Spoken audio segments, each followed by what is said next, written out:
Hello, this is Dr. Christy Patton-Lukes, a chemical engineering professor at Missouri S&T. In this video lesson, we're going to be looking at numerical differentiation, and we're going to look at an example where I have a function given. Now, if you'll recall, we started by looking at the definition of the derivative back from when we first started learning calculus, where if you take the limit as delta x goes to 0 of the change in the y over the change in the x, you get the slope of the tangent at a point. And we can estimate that by simply looking at points that are very near to the x value that we're interested in.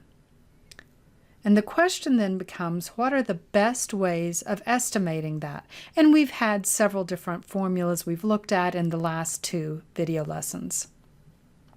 We're going to now apply this to an example where we have the derivative of a function 2 to the x power over 2 to the x minus 3 to the x, and we're going to evaluate this when x is equal to 1. Now, I selected this function simply because it was one that, yes, I can take the derivative, and I don't want to. It looks hard. So we're going to do this numerically. I have graphed this function here in the vicinity of 1, so I started at 0.6, ended at 1.4.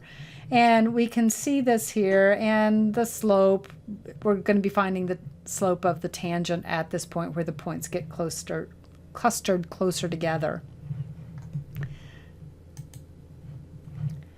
I want to remind you of our formulas. If I have a forward finite difference, and I'm using that, these are the formulas, and these are on the order of delta x, or I can do better with delta x squared.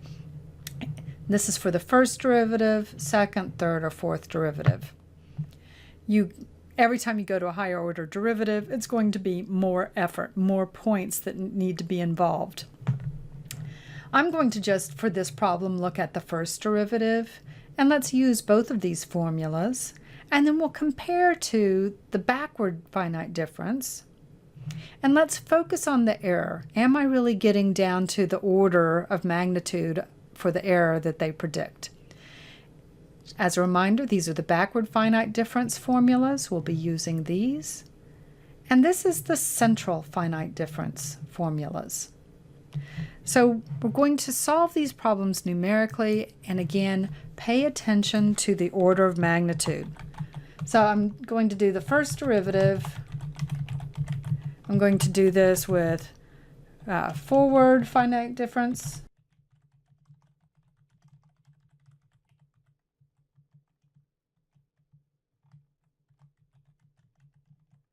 Doing the order delta x formula.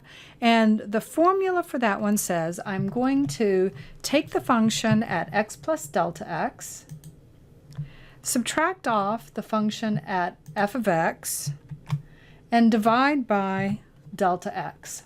So in this case, it's 0.01. And so we have this. Now delta x is 0.01, so therefore I should only take to the 0.01 position. All right, so 2.41 is as good as I would use as an estimate of the derivative. Now, if I wanted to do this on the order of the delta x squared,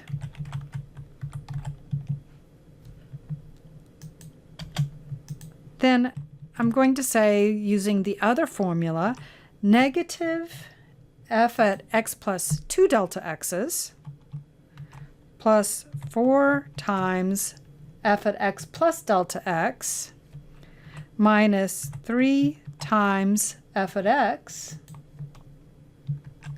all divided by 2 divided by delta x. And so we have this. And this should be good to 0.01 times 0.01. I should have 4 positions. Okay, now let's do this for backwards.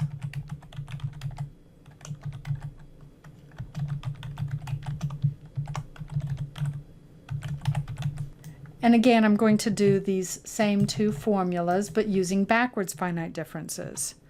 So in this case, what I want to do is f at x minus f at x plus delta x divided by, and that was a minus, divided by delta x, 0.01, and accepting only to that. So you see that that is the position where we have some disagreement. Now then, if I do the order delta x squared for backward finite differences, it's equal to 3 times f at x minus 4 times f at x minus delta x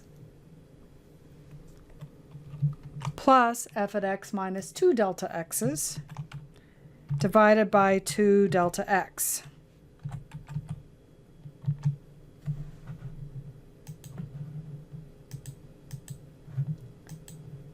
And those do agree to the 4 significant figures. Okay? Doesn't really promise that all those digits are correct, but these two formulas agree. If I want to do a central difference, my options are, one formula is order delta x squared. The other one is going to be order delta x to the 4th.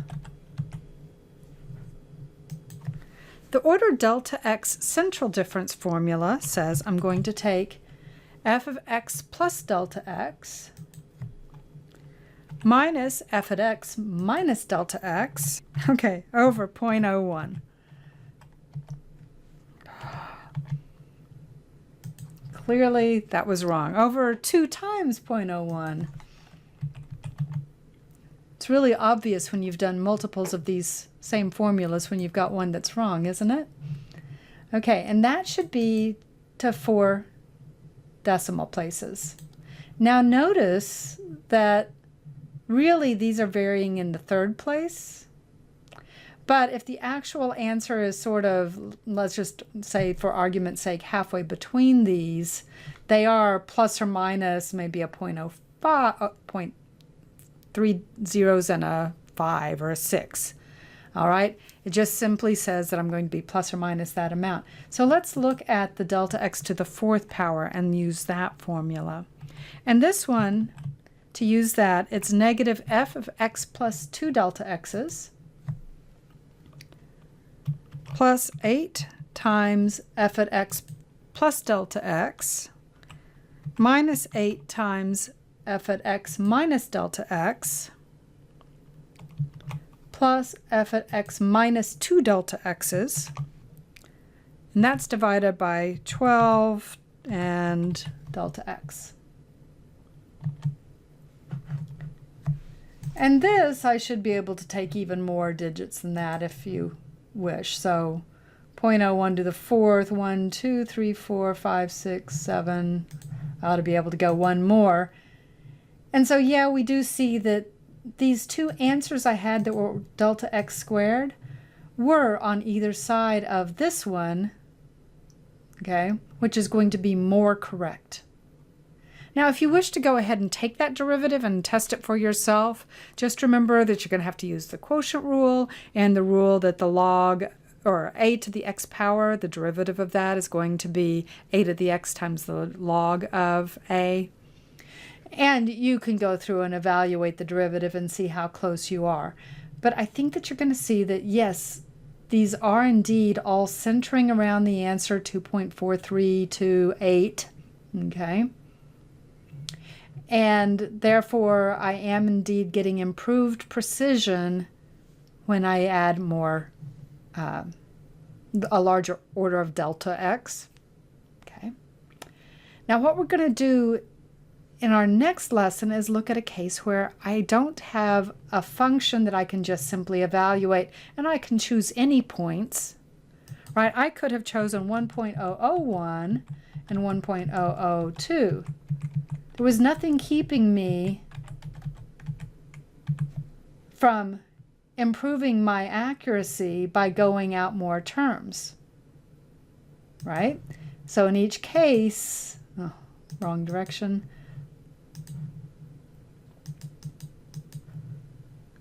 I get more and more terms as I change my delta x. All right. But what if you did an experiment, and so your f of x is experimental data, and you have no choice but to work with that? So we're going to do that in our next example. Thank you very much for your time.